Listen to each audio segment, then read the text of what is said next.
नमस्कार मित्रों, Adana education academy के इस यूट्यूब चैनल पर आप सभी का पुनः हार्दिक स्वागत है। तो हमने लास्ट जो पढ़ा था वो अपने पास में था अल्फाबेट टेस्ट। रीजनिंग की बात कर रहा हूँ मैं, तो उसमें हमने लास्ट टॉपिक पढ़ा था अल्फाबेट टेस्ट। और आज हम शुरुआत करने वाले हैं एनालॉजी। तो एनालॉजी शुरुआत करने से पहले मैं आप सभी से क्षमा चाहूंगा कि 2-3 दिन मेरा गला खराब होने की वजह से अपनी जो क्लास है वो रेगुलर नहीं हो पाई। बहुत सारे मित्रों के कॉल भी आए, तो मैं सभी से क्षमा प्राप्त चाहूंगा कि गला खराब होने की वजह से जो मेरी क्लासें हैं वो रेगुलर नहीं हो पा रही है। लेकिन अब जो अपने पास क्लासें होगी वो बिल्कुल क्या होगी, रेगुलर होगी। और मैं यही प्रयास करूंगा कि गला वापस खराब नहीं हो। तो अपने पास जो अब टॉपिक है हम पढ़ने वाले वो है एनालॉजी। और एनालॉजी को हम बोलते हैं सादृश्यता। एनालॉजी से जो आपके क्वेश्चन आते हैं बनते हैं वो हिंदी शब्दों पर आधारित है, इंग्लिश जो आपके वर्ड होते हैं उन पर आधारित है, और आपकी जो संख्या होती है उन पर आधारित है। यानी हम कह सकते हैं कि जो एनालॉजी में जो क्वेश्चंस आएंगे वो 3 प्रकार से पूछने का तरीका रहेगा। पहला हिंदी शब्दों पर आधारित, दूसरा इंग्लिश जो वर्ड होते हैं उन पर आधारित, जो हमने अल्फाबेट पढ़े थे उन पर आधारित, और तीसरा अपने पास होता है संख्या पर आधारित। तो आज हम पढ़ने वाले हैं वो अपना फर्स्ट जो पार्ट है हिंदी शब्दों पर आधारित। जो अपने पास में एनालॉजी है उसमें क्वेश्चन पूछने का तरीका जो है किस प्रकार रहता है। और सबसे पहले मैं आपको बता दूं कि एनालॉजी जो है आप किसी टीचर के माध्यम से नहीं पढ़ सकते हो।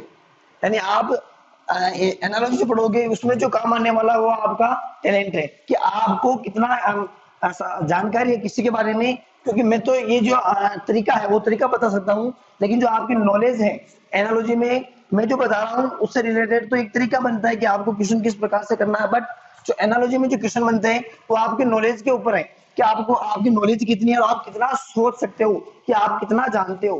तो जो एनालॉजी है इसमें आपको क्या करना है कि आपकी जो नॉलेज है इसे इंक्रीज करनी है। जितनी ज्यादा आपकी नॉलेज इंक्रीज होगी आप उतने ही ज्यादा जो क्वेश्चन वो क्या कर पाओगे, ठीक कर पाओगे। मैं तो केवल एक माध्यम हूँ, आपको ये बता रहा हूँ कि क्वेश्चन पूछने का जो तरीका है जो वह है वो किस प्रकार का है। तो हम शुरुआत करते हैं हिंदी शब्द सादृश्यता कि हिंदी शब्दों से संबंधित सादृश्यता एनालॉजी में क्वेश्चन किस प्रकार से बनता है। इसमें हम बात कर रहा हूं मैं पहला प्रकार जो हिंदी शब्द सादृश्यता है। इसमें पहला प्रकार है समरूप शब्द ज्ञात करना। अपने पास में कोई वर्ड दे रखे होंगे और अपने को उनमें से समरूप शब्द ज्ञात करना है। सेम रूप का जो समान रूप है उस रूप का अपने क्या करना है, शब्द ज्ञात करना। जैसे देखो इसी प्रकार से अपने एक बात क्वेश्चन है कि चिकित्सक दे रखा है और यहाँ पर अपने पास में क्या रोगी है। चिकित्सक है और यहाँ पर अपने पास में क्या है, रोगी है। यहाँ बीच में समानुपात है, यहाँ वकील है और यहाँ अपने पास में क्वेश्चन मार्क का दे रखा है। यानी हम देखें कि यहाँ क्वेश्चन पूछने का तरीका किस प्रकार है कि जो आपके पास में चिकित्सक है, चिकित्सक का संबंध जिस प्रकार से रोगी से है, चिकित्सक का संबंध जो है जिस प्रकार से रोगी का है, यानी चिकित्सक क्या करता है, रोगी का इलाज करता है, ठीक उसी प्रकार से जो वकील है इसका संबंध किससे है। हम देखें कि वकील का संबंध क्या न्यायाधीश से है। वकील क्या न्याय करता है, नहीं करता है। वकील का जो संबंध है वो किससे, न्यायालय से है, नहीं है। वकील का संबंध न्यायालय से होता है लेकिन इसके संदर्भ में नहीं है। कैसे कि चिकित्सक जो है वो रोगी को ठीक करता है। क्या वकील न्यायालय में कुछ करता है, यानी वकील न्यायालय के लिए नहीं हो सकता है। अभियोक्ता, अभियोक्ता की मैं बात करूं, अभियोक्ता किसे कहते हैं, जो वकील होता है अभियोक्ता के जो केस होते हैं उन केस के क्या करता है, पैरवी करता है। क्या करता है, यानी अभियोक्ता की जो समस्याएं होती है केस से संबंधित उनको सुलझाने का काम कौन करता है, वकील करता है। ठीक उसी प्रकार से रोगी को यदि रोग है उस रोग का इलाज करने का काम कौन करेगा, चिकित्सक करेगा। तो मैं कह सकता हूं कि जो वकील का संबंध ठीक उसी प्रकार से किससे है, अभियोक्ता से है। किससे है, अभियोक्ता से। ये अभियोक्ता के केस जो होते हैं उनकी क्या करता है, पैरवी करता है। क्या करता है, पैरवी। तो यहाँ अपने पास ऑप्शन नंबर जो 3 है वो क्या हो जाएगा, बिल्कुल राइट। अब देखना ध्यान से क्वेश्चन नंबर 2, इसी में हम चलते हैं कि जो नदी है और यहाँ अपने क्या दे रखा है, धारा दे रखी है। नदी है, यहाँ पर अपने पास में क्या धारा है, तो महासागर का संबंध ठीक इसी प्रकार से होगा। यानी मैं कह सकता हूं कि नदी में धाराएं उत्पन्न होती है, नदी में क्या होती है, धाराएं उत्पन्न होती है। तो ठीक उसी प्रकार से महासागर में क्या उत्पन्न होता है, प्रवाह। तालाब उत्पन्न होते हैं क्या, नहीं। बांध उत्पन्न होते हैं, नहीं। समुद्र उत्पन्न होते हैं, नहीं। जो महासागर होता है इसमें क्या होता है, प्रवाह उत्पन्न होता है। क्या होता है इस महासागर में, महासागर में प्रवाह उत्पन्न होता है। नदी में जब धारा उत्पन्न हो रही है तो महासागर में क्या उत्पन्न होगा, प्रवाह उत्पन्न होगा। यानी जो क्वेश्चन नंबर 2 है इसका जो आपका ऑप्शन नंबर 1 है वो क्या हो जाएगा, बिल्कुल करेक्ट। ये आपके नॉलेज पर डिपेंड करेगा कि आपको कितना कितना आप जानते हो या आपको कितना पता है। क्वेश्चन नंबर 3 देखो कि जिस प्रकार कोलंबो श्रीलंका से संबंधित है, समझना ध्यान से, कि जिस प्रकार कोलंबो जो है श्रीलंका से संबंधित है, ठीक उसी प्रकार से जो काठमांडू है वो किससे संबंधित है। अब देखना, जो कोलंबो आपको कोलंबो जो दे रखा है आपको, ये श्रीलंका की क्या होती है, कैपिटल होती है, राजधानी होती है। यानी कोलंबो जो है वो श्रीलंका की क्या है, राजधानी है। तो ठीक उसी प्रकार से काठमांडू जो है वो किसकी राजधानी है, अपने को देखना है। तो हम कह सकते हैं कि जो नेपाल है, इस नेपाल की राजधानी क्या अपने पास में काठमांडू है। वो भूटान की थिम्पू होती है, भारत की हम जानते नहीं है। तो निश्चित तौर पर जो नेपाल होगा उस नेपाल की राजधानी क्या होगी अपने पास में, काठमांडू। तो अपने पास आंसर क्या जाएगा, ऑप्शन नंबर 1 नेपाल। कंप्लीट है। तो ये अपने पास हिंदी शब्द सादृश्यता में पहला जो प्रकार क्वेश्चन पूछने का, इसमें पहला प्रकार था समरूप शब्द ज्ञात करना। इसी प्रकार से अपने पास में दूसरा जो प्रकार है वो है समरूप युग्म ज्ञात करना। या हम क्या कर रहे थे, समरूप शब्द ज्ञात कर रहे थे, या अपने को पूरा क्या करना पड़ेगा, एक युग्म ज्ञात करना पड़ेगा। ठीक है, अब देखना ध्यान से, बादल का संबंध किससे है, बारिश से। समझना, बादल का संबंध ठीक उसी प्रकार से बारिश से है। तो अपने को इन ऑप्शन को देखना है, इन ऑप्शन को देखना है, वो इनका संबंध ठीक उसी प्रकार से किससे होना चाहिए, बादल और बारिश से होना चाहिए। यानी कि हम कह सकते हैं कि जो अपने पास बादल होते हैं उनसे अपने को क्या प्राप्त होती है, बारिश प्राप्त होती है। बादल से अपने को बारिश प्राप्त होती है। तो फूल से अपने को गंध प्राप्त होती है, क्योंकि बादल जो होते हैं उसे अपने को बारिश आवश्यक है, वो अपने को प्राप्त होती है। फूल से गंध प्राप्त होती है, सूर्य से प्रकाश प्राप्त होता है, पर्वत से पहाड़ प्राप्त नहीं होते हैं, आदमी से काम प्राप्त नहीं होता है। हम कह सकते हैं कि यहाँ से अपने पास जो है सूर्य से अपने को प्रकाश प्राप्त होता है, क्योंकि बादल से अपने को बारिश प्राप्त हो रही है और बारिश से अपने लिए अति आवश्यक है। और सूर्य से अपने को प्रकाश प्राप्त हो रहा है, वो भी अति आवश्यक है। फूल से जो अपने को गंध प्राप्त हो रही है, अच्छी बात है, लेकिन इतनी आवश्यक नहीं है कि जरूरी नहीं कि हम अपने को गंध की बहुत ज्यादा जरूरत है। यहाँ से हम कह सकते हैं कि जो बादल से बारिश अपने को प्राप्त हो रही है जो कि अति आवश्यक है, ठीक उसी प्रकार से अपने को सूर्य से क्या प्राप्त होगा, प्रकाश प्राप्त होगा, जो अपने लिए क्या है, अति आवश्यक है। इसका पहला क्वेश्चन था। इसी में मैं बात करता हूं कि जिस प्रकार से उद्देशिका जो होती है संविधान से क्या होती है, संबंधित होती है। उद्देशिका जो होती है क्या होती है, संविधान से संबंधित। यानी संविधान पढ़ने से पहले अपने को उद्देशिका को क्या करना पड़ता है, पढ़ना पड़ता है। तो उद्देशिका जिस प्रकार से संविधान से संबंधित है, ठीक उसी प्रकार से अपने को देखना है कि ये किससे संबंधित है। देखो, ये अपने पास शब्द है, ये शब्दकोश है। शब्दकोश पढ़ने से पहले अपने को शब्द पढ़ना पड़ता है। इसका अर्थ ये हो रहा है, ये अपने पास में विषय वस्तु और ये अपने पास पत्रिका है। यानी हम कह सकते हैं कि पत्रिका को पढ़ने से पहले अपने को विषय वस्तु का ध्यान होना चाहिए। इसी प्रकार से अपने पास कविता है, और कविता लिखने या पढ़ने से पहले अपने को स्पष्टीकरण का क्या होना चाहिए, ध्यान होना चाहिए। ये जो अपने पास तीनों है जो ऑप्शन है, इनसे अपने को इससे संबंधित जो मूल अर्थ है वो मूल अर्थ नहीं निकल रहा है। मैं ये यहाँ कह सकता हूँ कि जब हम पुस्तक पढ़ते हैं, जब हम पुस्तक पढ़ते हैं तो अपने को प्रस्तावना पढ़ना क्या होता है, जरूरी होता है। या फिर हम कह सकते हैं कि जो पुस्तक है उससे संबंधित क्या अपने पास प्रस्तावना है। यानी संविधान से संबंधित अपने पास में उद्देशिका होती है, ठीक उसी प्रकार से पुस्तक से संबंधित क्या होता है अपने पास में प्रस्तावना। तो मैंने बताया था कि जितनी आपकी ज्यादा नॉलेज होगी उतनी नॉलेज क्या होगी अपने यहाँ पर अपने काम आएगी। ये अपने पास दूसरा प्रकार था। इसी प्रकार अपने पास में तीसरा प्रकार, शब्दों के समरूप शब्द ज्ञात करना। क्या है, शब्दों के समरूप शब्द ज्ञात करना। अपने को कुछ शब्द दे रखे होंगे, उन्हीं शब्दों के आधार पर अपना जो इन शब्दों का अर्थ निकल रहा है, ठीक उसी प्रकार से अपने को एक नया शब्द देखना है जिसका अर्थ भी इन्हीं शब्दों से क्या होना चाहिए, मेल खाना चाहिए, यानी समान होना चाहिए। देखो, कौन वैसा ही है, पहला क्वेश्चन है इससे संबंधित है। कौन वैसा ही है जैसे भूकंप, चक्रवात, ज्वालामुखी, विस्फोट है। समझना ध्यान से कि कौन वैसा ही है जैसे भूकंप, चक्रवात, ज्वालामुखी और विस्फोट। यानी ये अपने पास जो है चारों, यानी भूकंप, चक्रवात, ज्वालामुखी और विस्फोट, ये अपने पास जो चारों हैं वो क्या है, प्राकृतिक आपदाएं हैं। ये अपने पास जो चारों है क्या है, प्राकृतिक आपदा है। तो अपने को देखना है कि जो अपने को ऑप्शन दे रखा है इनमें से प्राकृतिक आपदा कौन सी है। देखो, वैश्विक उष्माएं ये अपने पास प्राकृतिक आपदा नहीं है। दुर्घटनाएं, दुर्घटनाएं प्राकृतिक आपदा नहीं है, दुर्घटना सामान्य आमतौर पर मनुष्यों के द्वारा होती है। परमाणु विस्फोट भी हम कर सकते हैं, तो परमाणु विस्फोट प्राकृतिक आपदा नहीं है। हाँ, ये मैं कह सकता हूँ कि जो अपने पास बाढ़ आती है, क्या आती है अपने पास में, जो बाढ़ आती है वो बाढ़ एक प्राकृतिक आपदा है जो कि इनसे क्या खाती है, मेल खाती है। तो यहाँ अपने पास जो ऑप्शन नंबर 2 है वो बिल्कुल क्या हो जाएगा, करेक्ट हो जाएगा, जो कि भूकंप, चक्रवात, ज्वालामुखी, विस्फोट से क्या है, संबंधित है। कंप्लीट है। अब देखना ध्यान से, इसी से संबंधित क्वेश्चन नंबर 2 अपने पास में, तारापुर, केगा, कलपक्कम, नरोरा। वापस समझिएगा, तारापुर, केगा, कलपक्कम, नरोरा। तो मैंने बताया था कि आपको इनको देखते ही ध्यान में आना चाहिए कि यहाँ जो ये अपने को दे रखे नाम, तारापुर या क्षेत्र का जो नाम दे रखा है, ये जो क्षेत्र के नाम दे रखे हैं, ये किन के लिए प्रसिद्ध है, या इनमें किनका उपयोग होता है।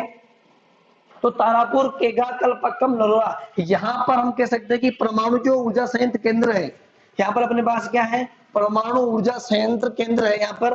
तो अब अपने को देखना है कि ये जो अपने पास ऑप्शन दे रखे हैं, इनमें भी ऐसा कौन सा वर्ड है या फिर हम कह सकते हैं ऑप्शन है जहां पर भी परमाणु ऊर्जा संयंत्र क्या है, केंद्र है।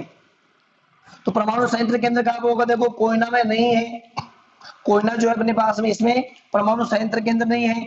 जो आपका रावत भाटा है, रावत भाटा में क्या आपका परमाणु संयंत्र केंद्र है, जो कि इनसे मेल करता है। तारापुर में भी है, केगा में भी है, कलपक्कम में भी है, नरोरा में भी है, और रावत भाटा में भी क्या है, परमाणु संयंत्र केंद्र है। तो आपका जो ऑप्शन नंबर 2 है वो बिल्कुल क्या हो जाएगा, करेक्ट। तो ये अपने पास है हिंदी शब्द सादृश्य में 3 प्रकार से क्वेश्चन पूछने का टाइप। पहला अपने पास में था समरूप शब्द ज्ञात करना, दूसरा अपने पास था समरूप युग्म ज्ञात करना, और तीसरा अपने पास में था शब्दों के समरूप शब्द ज्ञात करना। अब अपने पास में चौथा जो प्रकार है वो है समरूप शब्दों के लिए विशेष वर्ग चुनना। क्या करना अपने को, विशेष वर्ग चुनना है। जैसे देखो क्वेश्चन नंबर पहला है सांप, चिपकली, मछली। सांप, चिपकली, मछली, इन तीनों के लिए एक अपने को क्या करना, शब्द चुनना है या फिर इनका एक वर्ग चुनना है। देखो पहला दे रखा अपने को सरीसृप, स्तनधारी, सर्वहारी, हिरण। समझना इसी को जान से, सांप, चिपकली और मछली। हम जानते हैं कि जो तीनों ही है, सांप, चिपकली और मछली जो तीनों ही है, रेंगते हैं। क्या करते हैं, रेंगते हैं, और रेंगने वाले को हम क्या बोलते हैं, सरीसृप। क्या बोलते हैं इनको, सरीसृप बोलते हैं। स्तनधारी नहीं है ये, सर्वहारी नहीं है, हिरण, हिरण इनसे संबंधित नहीं है। यानी हम कह सकते हैं कि इनसे संबंधित जो है हिरण नहीं है, क्योंकि इसी वर्ग का नहीं है।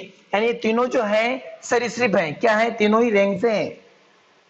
तो ये अपने पास हो गया चौथा प्रकार। फिर पांचवा प्रकार अपने पास में क्या है, शब्द समुच्चय के समरूप शब्द समुच्चय ज्ञात करना। क्या करना, वापस देखो, शब्द समुच्चय अपने को दे रखा होगा के समान ही अपने को नया शब्द समुच्चय ज्ञात करना। कैसे, ये अपने पास में राजा है और ये रानी है। क्वेश्चन देखना, राजा, रानी, और दोनों कहाँ रहते हैं, मेल में। राजा की पत्नी, रानी, और दोनों कहाँ रहते हैं, मेल में। ठीक उसी प्रकार से अपने को इसी संबंध का देखना है। यहाँ पति पत्नी है और रहते कहाँ, दोनों मेल में। तो ये जोड़ा अपने को देखना। देखो यहाँ शेर और शेरनी दोनों, ये पति है पत्नी हो गई, शेर और शेरनी दोनों कहाँ रहते, गुफा में, बिल्कुल सही है। आगे देखते हैं, कबूतर और चिड़िया दोनों मेल नहीं खाता, ये औषधालय में, ये औषधालय में नहीं रहते, यानी ये अपने पास बिल्कुल गलत हो गया।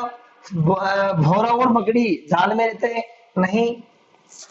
बकरा बकरी क्या किले पर रहते हैं, रहते भी हैं, और घरों में भी रहते हैं, तो इनका मुख्य स्थान नहीं है। ये भी अपने पास क्या हो गया, ऑप्शन गलत हो गया। यानी मैं कह सकता हूँ कि शेर और जो शेरनी है दोनों का रहते हैं, गुफा के अंदर रहते हैं। तो बिल्कुल करेक्ट आंसर क्या हो जाएगा अपने पास, ऑप्शन नंबर 1। अब अपने पास जो छठा जो प्रकार है क्वेश्चन पूछने का, वो है दोहरी समरूपता। क्या अपने पास में दोहरी समरूपता कैसे, यह अपने को ए दे रखा है और यह दे रखा बद्धा, यहाँ समानुपात है, यहाँ शांति है, और अपने को बी का मान देखना है। ये पहला वाला जो अपने पास में ए है, ये बी है, ये भी ए है, ये अपने पास बी है, ये भी ए है, ये बी, और ये ए, और ये अपने पास में क्या है, बी। अब अपने को देखना है कि इस ए की जगह क्या आएगा और बी की जगह क्या आएगा। देखो यहाँ मैं यदि सुंदर लिखूं तो मेरे पास क्या बन जाएगा, सुंदर का विलोम शब्द क्या होता है, बद्धा, सुंदर बद्धा। और यहाँ देखो शांति, और यहाँ क्या हो जाएगा अपने पास में युद्ध। यहाँ देख वापस देखने के बाद सुंदर का बद्धा और युद्ध का, शांति का क्या बन गया अपने पास में, युद्ध। बिल्कुल करेक्ट बैठ रहा है। यहाँ देखिए अपन मित्रता बद्धा, मित्रता बद्धा क्या होती है, शांति और शोर। बिल्कुल यहाँ पर मैं रखू ए और बी का मान तो यहाँ सेटिस्फाई नहीं है। ईमानदारी और संधि, ईमानदारी फिर बद्दा, ईमानदारी और बद्दा का कोई ताल्लुक नहीं है। फिर शांति और संधि, इनका भी कोई ताल्लुक नहीं है। संस्था भद्दा, ये क्या होता है, संस्था और भद्दा का ताल्लुक नहीं है। इसी प्रकार शांति से हड़ताल, इसका भी ताल्लुक नहीं है। तो अब अपन देखेंगे सुंदर का क्या हो सकता है, भद्दा हो सकता है, और शांति युद्ध से क्या है संबंध, यानी दोनों क्या है, सुंदर का विलोम भद्दा है और शांति का विलोम क्या अपने पास में युद्ध है। तो ये अपने पास में क्या हो गया, छठा जो प्रकार है दोहरी समरूपता। अब आपको क्या करना है, देखना कि जो दोहरी समरूपता है, क्वेश्चन जो पूछने का प्रकार, अब आपको नॉलेज के लिए क्या होना चाहिए, पर्यायवाची शब्द, समानार्थक शब्द, विपरीतार्थक शब्द, पर्यायवाची विलोम शब्द, जितने भी प्रकार के, जैसे देश हुए, देश की राजधानी, देश की मुद्राएं, विभिन्न देशों के राष्ट्रीय खेल, और इसी प्रकार से मैं कह सकता हूँ राज्य हो गए अपने, राज्य के प्रमुख स्थल, या फिर हम ये कह सकते हैं कि राज्य की राजधानियां, राज्य की बोलियां, भाषाएं इत्यादि जो आपके पास है, ये आपको नॉलेज होना चाहिए। जब आपको ये नॉलेज होगा तभी हम क्या करें, हिंदी की जो संबंधित हिंदी शब्दों से संबंधित जो क्वेश्चन है वो कर पाएंगे। तो मैं आपको कुछ अपने जो राज्य हैं उन राज्यों की राजधानियां और उनमें बोली जाने वाली बोलियां या फिर भाषाएं लिखवा रहा हूँ, ताकि एक अपने पास प्रकार हो जाएगा कि जैसे कुछ राज्य हो गए, राज्य से संबंधित राजधानियां हो जाएगी और उनसे संबंधित अपने पास क्या हो जाएगी, बोलियां। तो केवल एक प्रकार मैं आपको लिखा रहा हूँ, बाकी आप सबको पढ़ना है बुक से। समानार्थक शब्द हुए, पर्यायवाची हुए, विलोम शब्द हुए इत्यादि, तो देखना ये मिटा रहा हूं मैं। अब अपन देखते हैं अपने पास जितने भी राज्य हैं उन राज्यों की राजधानियां और उनमें बोली जाने वाली बोलियां। तो देखना ध्यान से, मैं कुछ पहले राज्य लिख लेता हूं और फिर बाद में क्या लिखेंगे, राजधानियां। यहां अपने पास में हिमाचल प्रदेश पहला हो गया, इसी प्रकार से अपने पास में दूसरा है उत्तराखंड, तीसरा अपने पास में हो गया पंजाब, यहां हो जाएगा चौथा हरियाणा, पांचवा अपने पास में हो जाएगा राजस्थान, छठा अपने पास में हो जाएगा देखो गुजरात, सातवां अपने पास हो जाएगा उत्तर प्रदेश, आठवां अपने पास में हो जाएगा महाराष्ट्र, नवा अपने पास में हो जाएगा मध्य प्रदेश। इसी प्रकार से 10वां जो अपने पास में हो जाएगा मध्य प्रदेश हो गया, यहां हो जाएगा अपने पास में कर्नाटक, फिर अपने पास में हो जाएगा गोवा, फिर अपने पास में हो जाएगा केरल, फिर अपने पास में हो जाएगा तमिलनाडु, फिर अपने पास में आंध्र प्रदेश,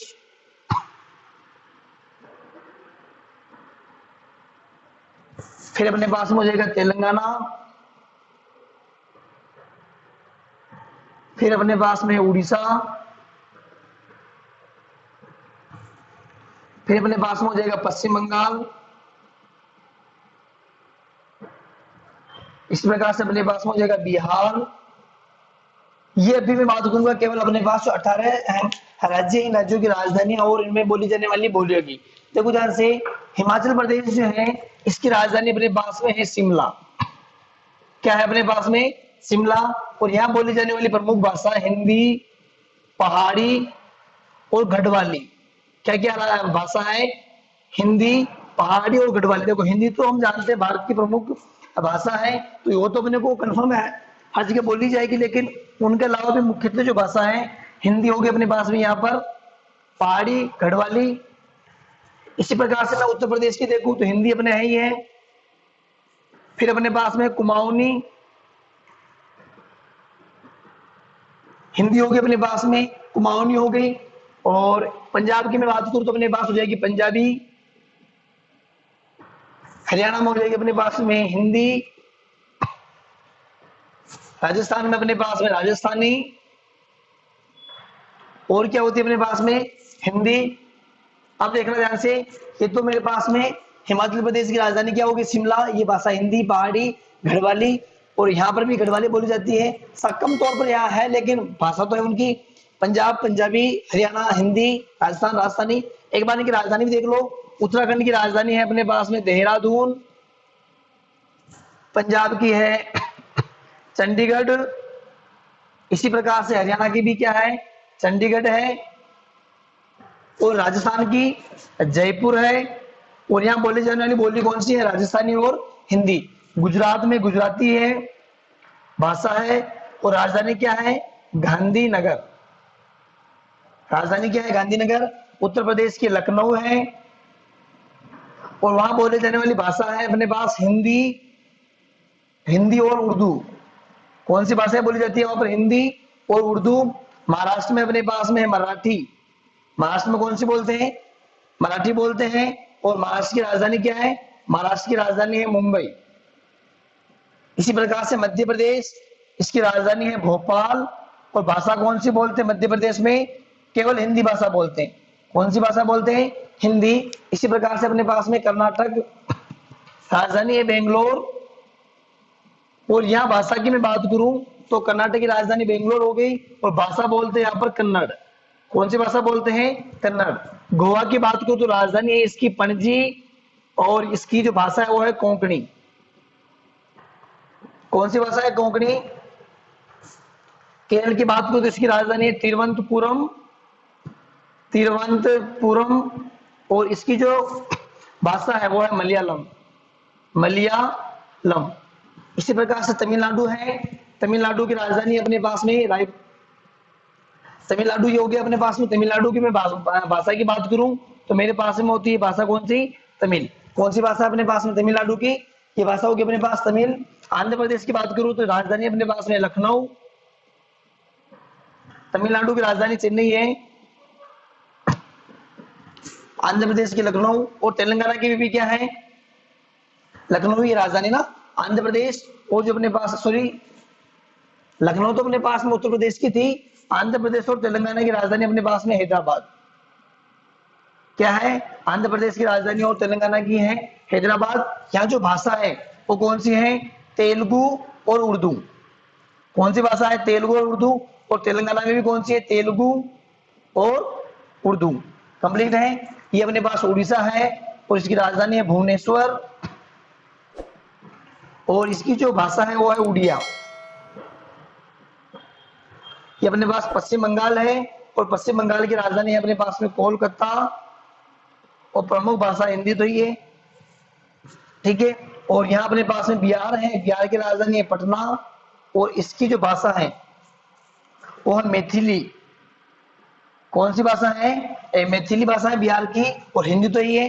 तो बिहार की राजधानी होगी पटना, और क्या होगी अपने पास में, मैथिली इसकी क्या हो गई, भाषा। तो ये अपने पास में 18 राज्य हैं, और 18 राज्य की क्या अपने पास में राजधानी और इनसे संबंधित इनकी भाषा, या फिर हम बोल सकते हैं बोली। अब और देखते हैं अपन,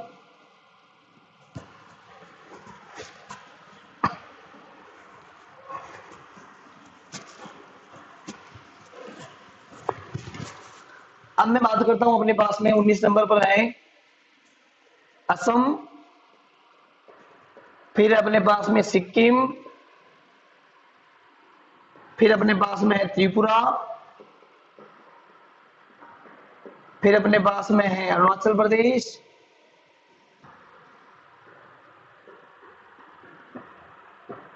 फिर अपने पास में है मणिपुर, फिर अपने पास में मिजोरम,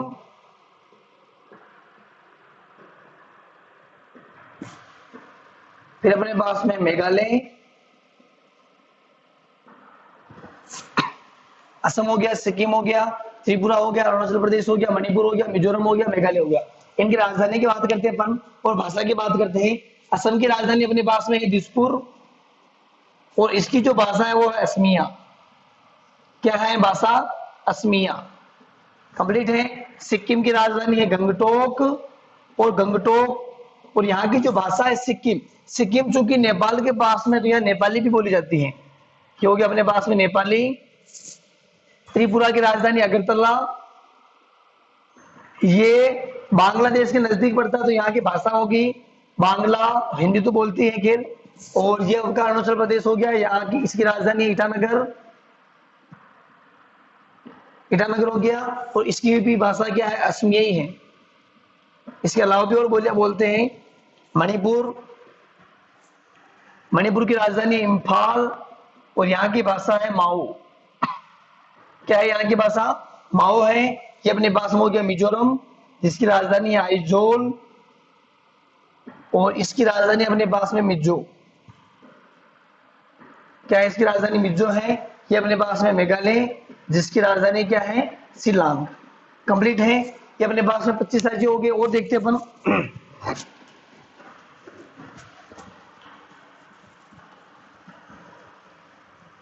अब अपने पास में एक और है झारखंड।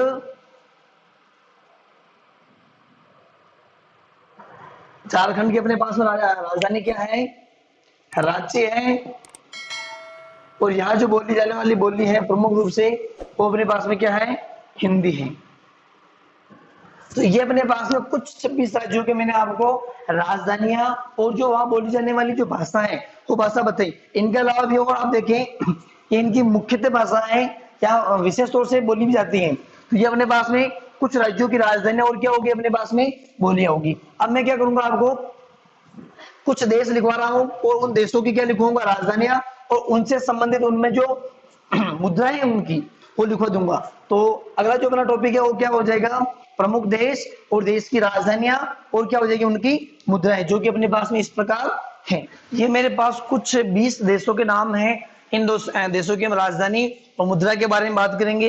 ये कुछ देश है, इनको तो याद करनी है, इसके अलावा भी आप याद करेंगे। तो मैं कुछ की बता रहा हूँ आपको। जैसे अपने पास में यूएसए हुआ, यानी अमेरिका हुआ। इसकी जो राजधानी है वो अपने पास में वाशिंगटन वाशिंगटन वाशिंगटन डीसी। और इसकी जो मुद्रा है वो क्या है? डॉलर। क्या है इसकी मुद्रा? डॉलर है। और जो रूस है, रूस की जो राजधानी है वो क्या है? मॉस्को। रूस की राजधानी क्या है? मॉस्को। और इसकी जो मुद्रा है वो मुद्रा क्या है? इसकी रूबल। क्या है इसकी मुद्रा? मुद्रा है रूबल। इसी प्रकार से जो आपका जापान है, जापान की राजधानी क्या है? जापान की राजधानी है टोक्यो। और इसकी जो मुद्रा है वो है येन। क्या है मुद्रा? येन। इसी प्रकार आपका जो चीन है, चीन की राजधानी है बीजिंग। क्या है इसकी राजधानी? बीजिंग। चीन की राजधानी बीजिंग। और इसकी जो मुद्रा है वो क्या है? युआन। क्या है इसकी मुद्रा? युआन। यह आपकी जर्मनी, और जर्मनी की जो राजधानी है वो है जर्मनी की राजधानी है बर्लिन। और इसकी जो मुद्रा है वो क्या है? यूरो। क्या इसकी मुद्रा? इसकी जो मुद्रा है वो यूरो है। ये आपका फ्रांस है, फ्रांस की राजधानी है पेरिस। फ्रांस की राजधानी पेरिस। और इसकी जो मुद्रा है वो भी क्या है? वो भी है यूरो। और ये आपका यूके, यूनाइटेड किंगडम, इसकी राजधानी है लंदन। और इसकी जो मुद्रा है वो क्या है? पौंड। क्या है इसकी मुद्रा? पौंड है। ये आपका भारत है, जिसकी राजधानी है नई दिल्ली। और इसकी जो मुद्रा है वो क्या है? रुपया। हम सब जानते हैं। तो इटली, जिसकी राजधानी है रोम। और इसकी जो मुद्रा है वो क्या है? लीरा। क्या इसकी मुद्रा? लीरा। ये आपके पास हो गया कनाडा, जिसकी राजधानी क्या है? ओटावा। क्या आपके पास में ये कनाडा हुआ, और कनाडा की राजधानी क्या आपके पास में? ओटावा। और इसकी जो मुद्रा है वो भी क्या है? डॉलर है।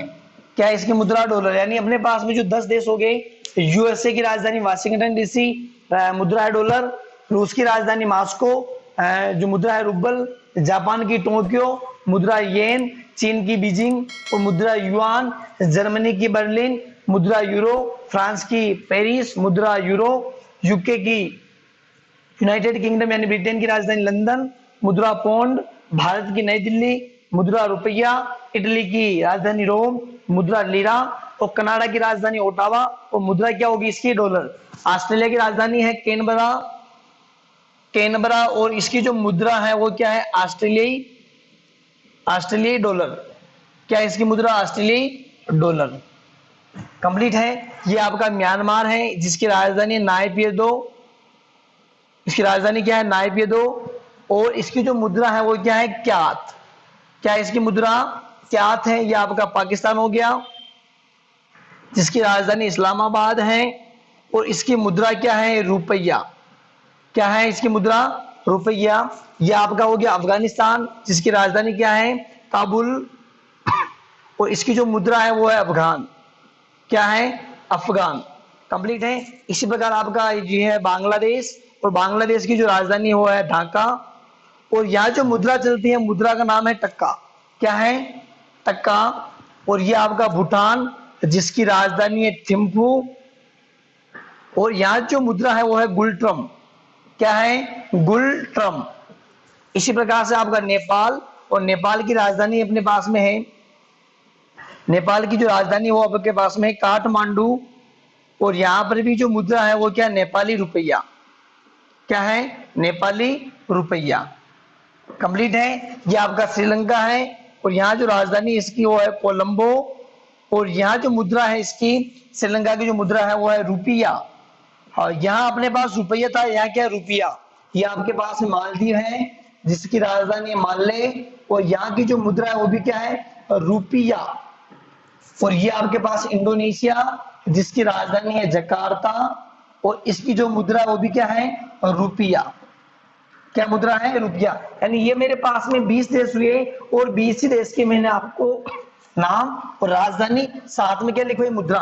अब क्वेश्चन कैसे बन सकता है समझना ध्यान से। क्वेश्चन बनने का प्रकार देखना, जिस प्रकार वाशिंगटन यूएसए से संबंधित है, क्वेश्चन कैसे बनेगा कि जिस प्रकार वाशिंगटन यूएसए से संबंधित है, तो उसी प्रकार से काबुल किससे संबंधित है? काबुल किससे संबंधित होगा? अफगानिस्तान से। क्यों होगा? क्योंकि यहाँ पर वाशिंगटन यूएसए की राजधानी है, तो इसी प्रकार से जो आपके काबुल है वो किसकी राजधानी हो जाएगी? अफगानिस्तान की। दूसरा क्वेश्चन किस प्रकार बन सकता है? देखो, रुपया जिस प्रकार भारत से संबंधित है, क्वेश्चन कैसे बनेगा? रुपया जिस प्रकार भारत से संबंधित है, उसी प्रकार से टक्का किससे संबंधित है? आपको ऑप्शन देगा और उसमें कुछ देशों के नाम लिख लेगा। तो अपने को देखना है कि जो टक्का है, रुपया जो है भारत की मुद्रा है, उसी प्रकार से जो आपका टक्का है या बांग्लादेश की क्या है? मुद्रा है। क्वेश्चन पूछने का प्रकार अब देखना, नया मेथड नए हिसाब से किस प्रकार से क्वेश्चन पूछ सकता है कि जिस प्रकार से मालदीव माले से संबंधित है, जिस प्रकार मालदीव माले से संबंधित है, ठीक उसी प्रकार जापान किससे संबंधित है? जापान किससे संबंधित है? कुछ 4 जगहों की राजधानी दे देगा, तो आपको वहां देखना है कि वो किससे संबंधित होगा। क्योंकि जो मालदीव की जो राजधानी है माले है, उसी प्रकार से जापान की राजधानी क्या हो जाएगी? टोक्यो। तो क्वेश्चन किसी भी प्रकार से घुमा के पूछ सकता है। अपने को देश, राजधानियां और मुद्रा जब याद होगी तो हम ऑटोमेटिकली घूमेंगे नहीं, और कंटेस्ट याद रखनी है आपको। जैसे पूछ रहे यूके की राजधानी सीधी तो लंदन है, मुद्रा पौंड है। इटली की पूछ ले तो रोम, मुद्रा क्या है इसकी? लीरा। ये आपको कंफर्म याद होना चाहिए। इसके अलावा भी जो भी देश है उनकी भी आपको कंफर्म याद होनी चाहिए। साथ ही आप इनके समान जो हिंदी शब्द होते हैं, समानार्थी शब्द, पर्यायवाची, कुछ मुहावरे भी याद रखें। और साथ में मुहावरे से वैसे क्वेश्चन नहीं बनता है, फिर भी आपको ध्यान में होना चाहिए। और कुछ देश है उनके राष्ट्रीय खेल, उनके प्रतीक, ये भी आपको ध्यान में होना चाहिए। तो ये अपने पास हुआ आज हिंदी शब्दों पर आधारित जो आपका एनालॉजी था वो मैंने कंप्लीट कराया। कल हम करेंगे इंग्लिश वर्ड पर आधारित एनालॉजी जो है वो किस प्रकार की होती है। इसी के साथ धन्यवाद।